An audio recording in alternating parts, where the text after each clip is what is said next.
spend in a miserable way.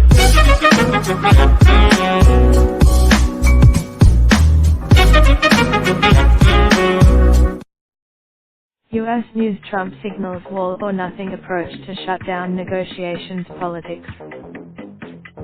Trump said he will likely go ahead and use his executive power to build his border wall anyway, in comments that could badly undercut compromise talks between lawmakers. Trump called the consultations between Democrats and Republicans from the House and the Senate such a step, or some other executive action, would set off a constitutional showdown and a certain legal challenge over whether the president would be claiming power he does not have to usurp Congress' prerogative to appropriate funds.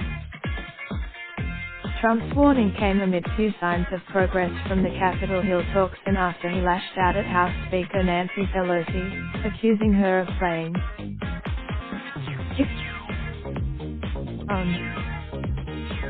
Pelosi has been playing tough, but at one point seemed to offer Trump a semantic way out of the impasse, during her time in front of reporters on Thursday.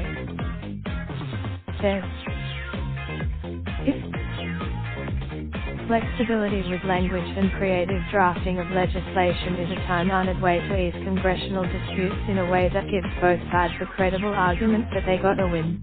It's not hard to see if Trump were to agree to consider funding for the refurbishment of existing sections of border wall instead of financing for new stretches, there could be wiggle room that congressional negotiators could work with. One tweet by Trump on Thursday appeared to offer hope for such an outcome. Large. But another missive seemed to send the opposite message.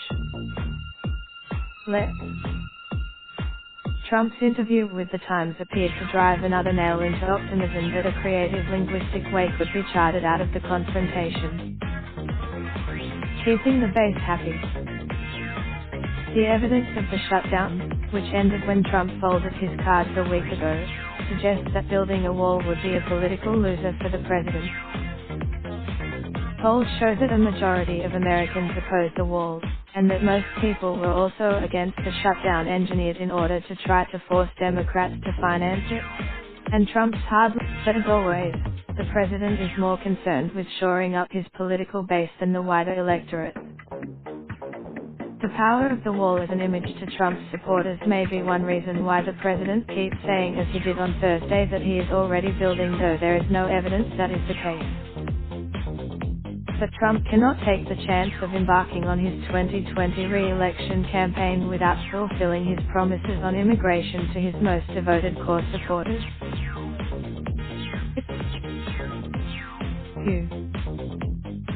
This equation is the reason that the best political solution for the president may be to go ahead with a declaration of national emergency or some other executive action to reposition government money to build the wall. Trump candidly explained on Thursday just why the wall is seen by many political observers as an almost existential issue for him. Even so, using executive power could bring its own share of practical problems. A long court battle could slow Trump's plan to get moving quickly on wall construction. Another problem with since the wall impasse is a political problem for Trump far more than a practical one, taking executive action may actually be a preferable course of action. It would also free him of the necessity to offer Democrats something that is important to them to try to get them to budge on the wall. Any offer, for instance, Democrats make broad offer. Democrats unveiled their opening offer in the talks on Wednesday. It includes funding. The importance of the wall as a political symbol for both sides is also effectively short-circuiting congressional mechanisms that normally end such showdowns. Missouri Republican Senior Roy Blunt laid out doing. Democratic Senior Dick Durbin also Raindrop, drop top, top smoking, no cooking the hot pot. Fucking on your bitch, yeah, that. Looking up, open the park pot.